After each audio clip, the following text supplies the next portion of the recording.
Hey guys, JT here, and today we're exploring the Pendle Creative Library, which I still want to call Archive.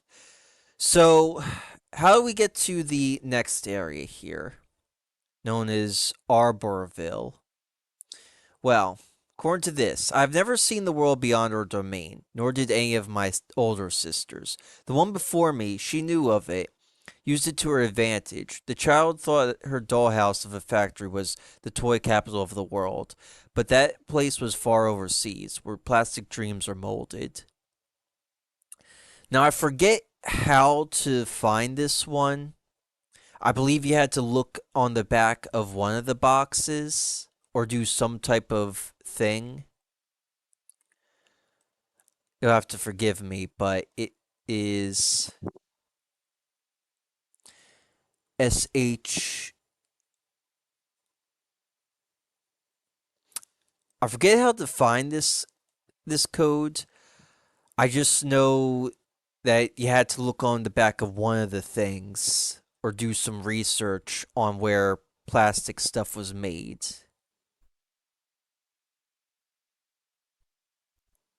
Now, this page has a lot to it. And we're going to get started with getting our boy Ian out of the way here.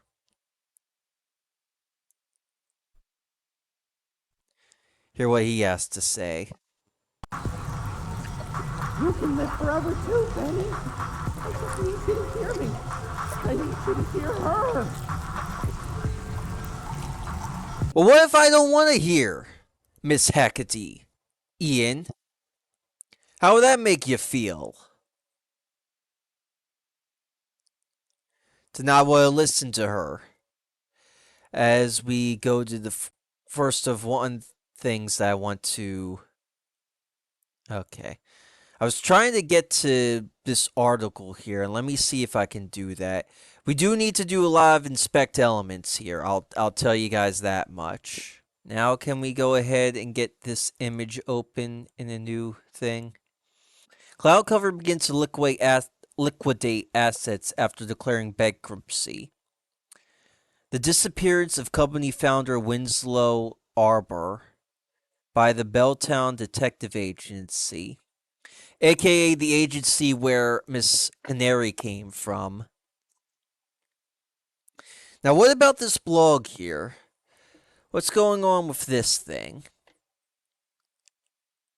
Well, let's just go ahead and read about it. In one of my recent posts, I showed off the haul I got from the big vintage market I went to with my friend Emma, Wickles' workshop. One of the new little friends I managed to pick up was apparently a bit unfamiliar to you guys. So today I would like to formally introduce you all to Hebe Bebe and her history. Hebe Bebe dolls are dolls are an American toy that were popular for a brief period in the 1980s. The doll featured plush bodies and vintage heads, and later on a battery-operated light was included in the heads of the dolls that became iconic to the old doll line. The specific doll I found is actually one of the last produced by her company, Cloud Cover. She's a sleepy lullaby hebebebe, or hebebebe. I'm just going to pronounce it as that because I think you guys are going to really hate me if I keep going hebebebe. Just like I'm saying hello, baby. And what makes her special is that she has both a nightlight in her head and a small cassette player that lets her play lullaby songs. Unfortunately, it didn't come with any of her cassettes, but after a little cleaning up and a new battery, her light is still functional. Yay! Creation and development. And this is where we find out things about our friend Hebe Bebe that Hecate censored.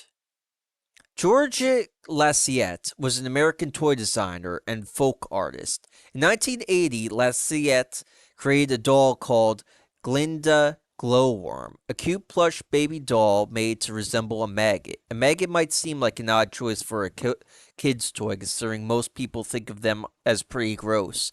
But Lacerette was very fond of what she called overlooking and underappreciated creatures. Her goal with Glinda Glowworm dolls was to challenge people's idea of cute and get kids more interested in insects. She would sell her doll at local arts and crafts markets, each one made by Lacerette herself. Sadly, since she only made as many as she sold locally and was a pretty private person, there aren't that many Glinda dolls out there anymore, let alone pictures of them online. And there's a sketch which looks very familiar. In 1982, Georgie Lacerette met a man named Winslow Arbor, who had recently started his own toy company called Cloud Cover. Arbor was fascinated by Lacerette's Glinda Glowworm dolls and wanted to work with her, offering to sell her dolls in his store. For a while, the two of them had a good relationship and got along well, with Lacerette being able to dedicate most of her time to creating the dolls while Arbor handled the business aspects. The Glinda glowworms were increasingly popular, but after only a few.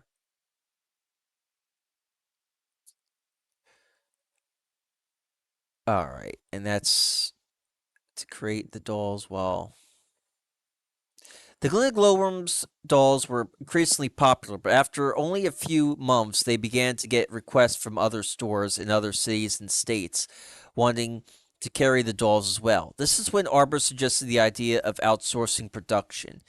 Instead of Lacerette making each doll herself, Arbor wanted to manufacture the dolls overseas. Lacerette was firmly against the idea of mass producing her Glinda dolls, and instead offered the idea of making kits that would allow people to sue their own Glinda dolls. The two could not reach a compromise on the matter, severing their business partnerships with Lacerette and taking Glinda Glowworm with her. Interesting to know because again, this was not in the article on the website. Winslow Arbor. While there's not much publicly available information about Georgie Lacerette due to her desire to live a private life, Winslow Arbor loved to talk about himself. Arbor has described himself as a businessman, a writer, a toy designer, a creator of childhood dreams, and a sensitive, curious child at heart. He was born into a wealthy family, his father owning a coal mine. His mother passed away during childbirth, something that seemingly affected him deeply as his father was more often than not too busy with work to spend quality time with him. Despite that, Arbor remembers his childhood fondly. For the first year of his life, he lived in the same mining town his father owned. His father's business was briefly affected by the miners' strike in 1954, but quickly bounced back after they were squashed. Let me guess, Belltown helped out with that too. After this event, the family moved to a fancy villa in what was at the time called Orgville, Georgia. Arbor quotes his father in saying the reason for the move was to get away from the lonely experience for him. He was tutored privately and didn't get many chances to socialize with children his own age. According to him, his best friend was a small caterpillar doll that had been made for him by one of his nannies. Side note, Arbor apparently had a very close relationship with her and continued to support her and her family after he grew up and moved away to start his business. Having to make his own fun while his father worked, Arbor developed many interests that stuck with him into adulthood. He enjoyed star watching and would sometimes draw constellations or lunar phases when he was supposed to be studying. He loved to explore his family's property. He loved to explore. His family's property was huge and covered many acres of lush landscapes where he'd spend his afternoons making up games and playing make believe with his nannies.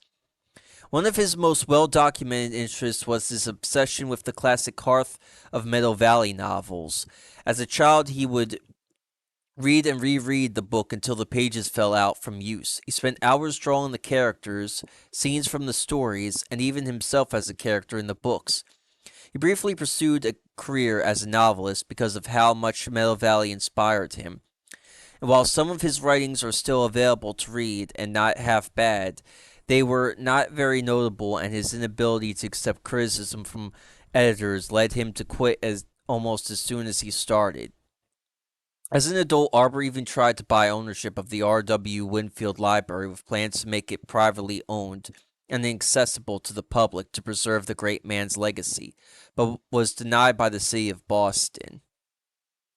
I know I mentioned it back in the first video, but I really think this is a good idea because, again, and I know I didn't go over the Dorothy Do update, but the COA took over that and they're changing Dorothy, basically. Changing him to something he's not and centering his character and doing things Arthur probably wouldn't have liked. So good on the city of Boston for preventing that. And this is going to be a little bit tricky because it cuts off but then continues here, so I'll try my best. Cloud cover. As a young adult venturing on out into the world on his own, Arbor was for a time unsure of what he wanted to do with his life. He had moved to Boston, Massachusetts, inspired by his hero R.W. Winfield to try his hand at professional writing, but it hadn't gone anywhere. He enjoyed star watching, but was not interested in a career in astrology. Arbor wanted to do something fun, something special and creative. There's that something special line. Come on, Hecate. When I hear the something special, I want to be something actually special, not hey, this is actually terrible. That worm, I swear to. Okay, focus, JT. This is when he had the idea for Cloud Cover, a toy company. To Arbor, toy making was something magical, bringing an imagined concept into the real world in the form of something small and cute for children to play with was a type of real life magic, creating happy childhood memories that would stick with someone forever. Cloud Cover began as a small toy store. Arbor stocked the inventory with a mix of popular toys, products made by local artisans, and a few of his own experimental creations. Cloud Cover did well enough, but didn't start to get popular until the introduction of Georgia Lassie's Glinda Glowworm doll to the store. Arp loved the dolls, and so did his customers. The demand for the Glinda dolls was much higher than Lassie was able to supply, making each one by hand. It's when Arbor approached her with the idea of mass producing the glowworm dolls by manufacturing them overseas. He argued that it would increase profits and help broaden the brand, but Lasseret was firm in her stance that Arbor's proposal went against her personal ethics, and thus she ended their partnership. Even after leaving Cloud Cover, Lasseret continued to make and sell her Glinda glowworm worms at craft markets. Cloud Cover struggled to find a brand identity of its own. Winsler Arbor was not satisfied to simply sell other people's products. He wanted to make his own too. None of his experimental toys had taken off in the same way Glinda Glowworm had. He wanted something that aligned with his own interest as a kid, inspired by the night sky and the aesthetics of the Meadow Valley novels. Something unique and different, but still cute and appealing. He took to his office and began sketching up ideas for a grub-inspired baby doll. Hebe BB.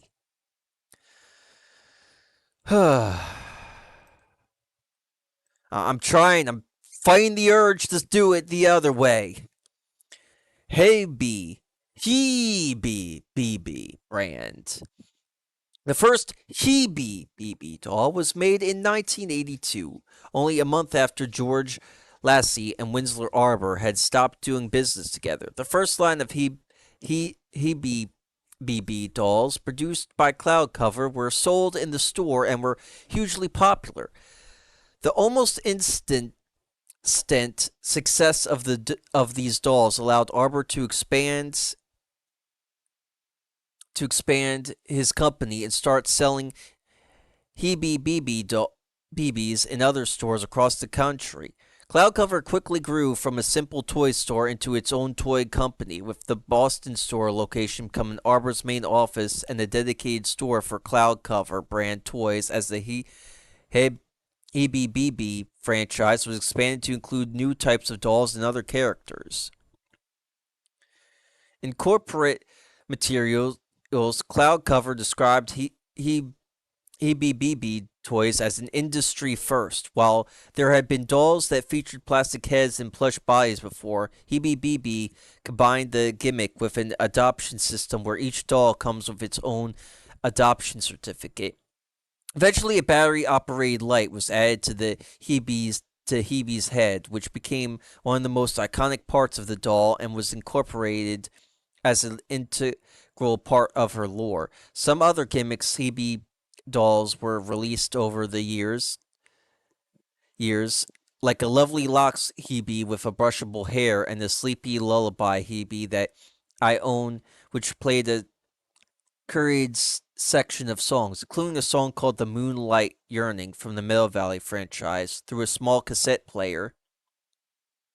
The Hebe BB dolls were incredibly popular. The marketing of many of the different versions of the doll relied heavily on artificial sanctities by labeling doll lines as being limited supply, despite the fact that these dolls were manufactured by the thousands and widely available across the country. They were also fairly reasonably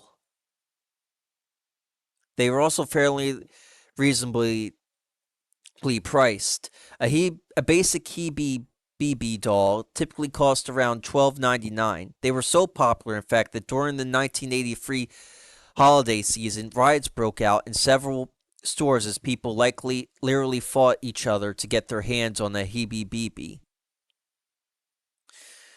As the brand grew, Arbor wanted to make Hebe stand out against the other toys at the time with a unique backstory and world to capture kids' imagination. Hebe BB's backstory was published as a kid's picture book, and a short summary version of it would appear on the boxes Hebe dolls came in. According to the story, Hebe BB was blessed with the light of the moon, this crescent from the sky to the magical forest of Arborland, a kingdom that had been cursed by a red beast to have no light.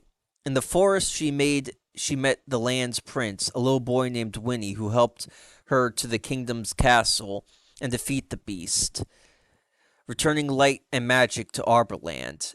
In the picture books, Hebe was adopted by Winnie's family at the end, but on products like dolls, it stated that Hebe BB now dreams of finding family to care for her, to entice kids into adopting her.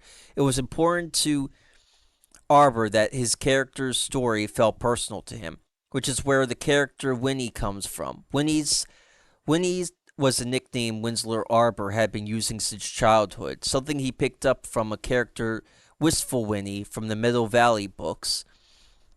Although in this official version of events, Hebe is adopted into the royal family, in some other books and art, she was instead depicted as the adopted child of a young blonde girl, which raises several strange ethnical questions, named Kathy after Arbor's mother, Catherine. There were a few other characters in the story who also got their own toys and appeared in various Hebe BB material, but they never got as popular as Hebe. At one point, Arbor tried to license the Middle Valley characters with the intention of creating toys of them, but due to complicated ownership rights regarding the main character Millie Moonbeam, it never planned out. Hebe BB was likely named after the ancient Greek goddess of youth, which fits with the Grub's story as she was supposed to be very wise, even though she was internally only 1 year old.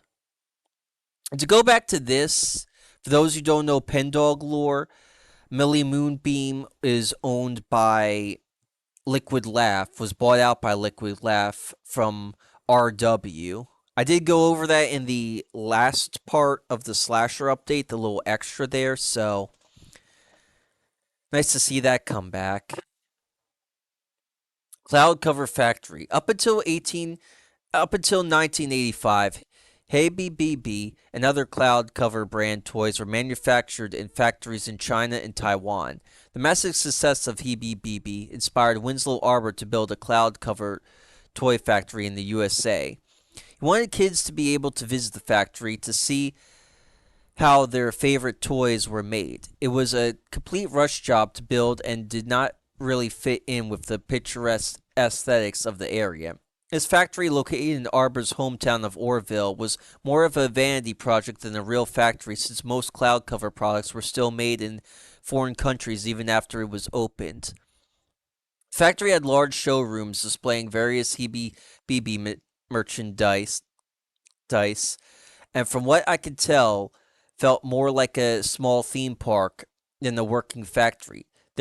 There was even a toy shop built to look like a nursery where Hebe BB dolls could be adopted. The tourism generated by the factory was apparently enough that Winslow Arbor petitioned to change the town's name to Arborville, which somehow went through.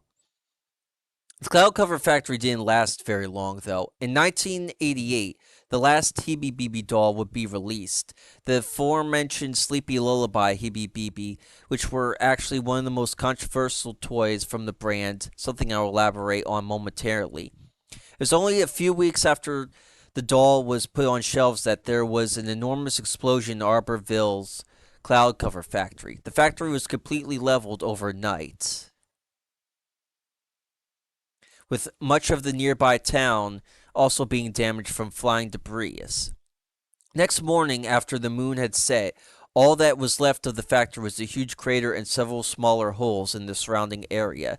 The massive tragedy was something the company was never able to recover from, as Cloud Cover was investigated and sued for negligence, and the popularity of their toys died off quickly after news coverage of the explosion spread. Alright. Controversies. Design theft. Something that was probably obvious as you read through this post was how similar Hebe BB looked to the original Glinda glowworm created by Georgie Lassett. It is glaringly obvious that Arbor ripped off Lasseret's original design. This fact was heavily denied and covered up by Arbor, and the little information I was able to include here was very hard to find. Lasseret only ever spoke out about it publicly once or twice, but was too intimidated to ever pursue any kind of legal action. Manufacturing products. As I have talked about in my post before, there is no such thing as a toy made by machines alone. Machines help with certain aspects of the creation, but every toy that was was at some point in some way crafted by a real person. Cloud Cover and most companies relied heavily on factories in foreign countries like China and Taiwan, where labor was and still is cheaper and therefore considered more profitable to use as a supplier.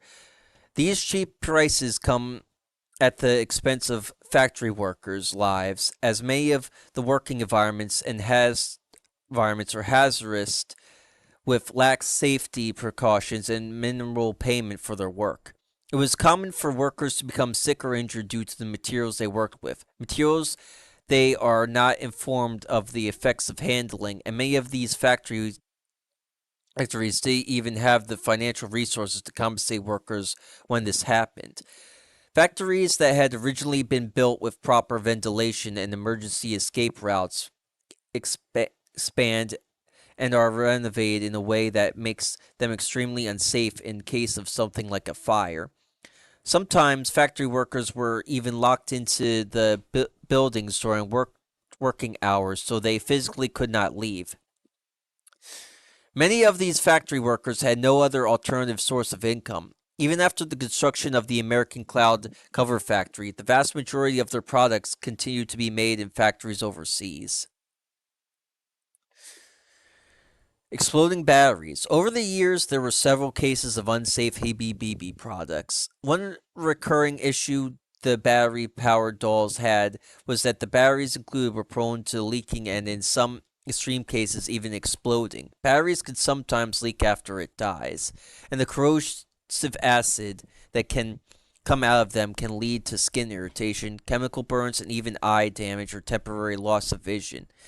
If explode if exposed to the eye, which is why it's always smart to remove dead batteries from toys as soon as they run out. Normally, though, you don't have to worry about this happening unless you leave a dead battery sitting for an extended period of time. The batteries that were included in cloud cover toys were different, though. They were prone to leaking much quicker than other brands and also would occasionally explode if exposed to heat. Eventually, instead of properly addressing or fixing the problem, cloud cover just stopped including batteries in their products. Sleepy Lullaby Hibby Baby. As mentioned previously, the Sleepy Lullaby Hibby Baby doll came with a cassette tape that played various public domain lullaby songs, one of which was the Moonlight Yearning from the Hearth of Meadow Valley franchise. Somehow, during the production process of Sleepy Lullaby Hebe, Cloud Cover missing the very important fact that the Moonlight Yearning is not public domain. The rights of the song belongs to the publishing company responsible for the Meadow Valley books. In the books, this song could only be sung by the character Millie Moonbeam and the people she shared it with. So in an ironic way, it makes sense that the doll that used the song without permission was the last thing Cloud Cover ever made. Winslow Arbor's disappearance. The same night the Cloud Cover factory exploded in 1988, Winslow Arbor completely vanished. Arbor was not in the factory at the time of the explosion. He was supposed to have been in his office in Boston. His assistant found the door to the office left open when she went to check on him, with the curtains of the large window that sat behind the desk open as moonlight shone on the empty chair. It was assumed by authorities that Arbor had run off with his fortune to escape with the repercussions he surely would have had to face for the company's negligence. To this day, it's still unknown what exactly happened to him. For all we know, he's still alive somewhere, but we probably will never hear from Winslow Arbor ever again. All that remains of him and his company is the Hebby BB dolls that sometimes show up in thrift stores and garage sales. And that's Hebby BB. There is not a huge collector market for Cloud Clover brand products these days. They're surprisingly hard to come by considering how popular they used to be. Just one of those brands that fade into obscurity, I suppose. Up until I found Hebe, I'd never seen one in person, just in a few old toy catalogs and magazines from the 80s. I'm happy to have a little baby grub of my own. I hope she doesn't mind being forever 1 year old, even though technically speaking she was born like a decade before I was. Weird to think about.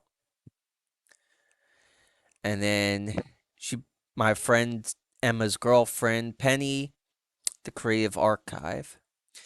As for Winslow's disappearance,